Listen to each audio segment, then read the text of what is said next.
Everyone's saying wait for prices to drop more. But what if waiting is actually the most expensive decision you'll ever make? Now, I'm not saying that there is no downward pressure on the market, but the reality is, do we really know where the bottom actually is? When COVID came around, how many of you thought the housing market was going to go up? If you did, I call bullshit.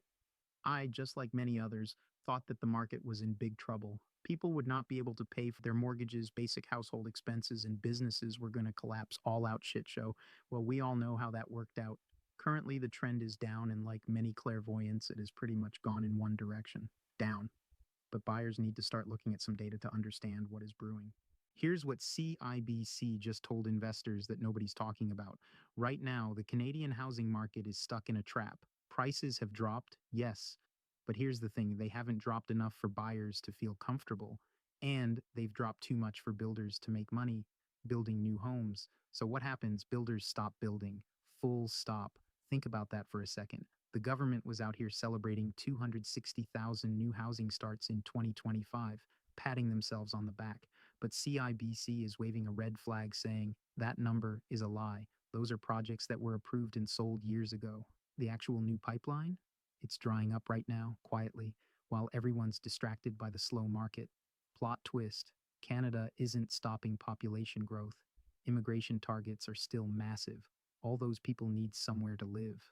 And right now they're doubling up, renting, waiting, but they're not leaving. So here's the collision course we're on. The moment interest rates drop meaningfully, and they will, that wave of pent up buyers rushes back into the market all at once. And there is nothing there to meet them because the builders stopped building today, and you cannot produce a condo tower in 6 months.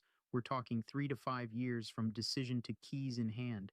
CIBC literally said prices are too high to buy and not high enough to build. The economics of new home construction are broken.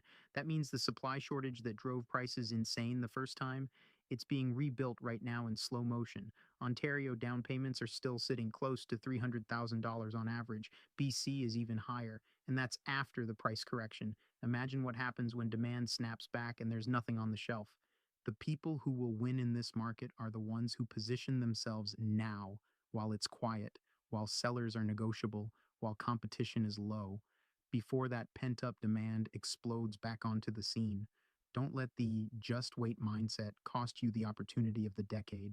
I'm offering free strategy calls to the next 10 people who comment the word ready below.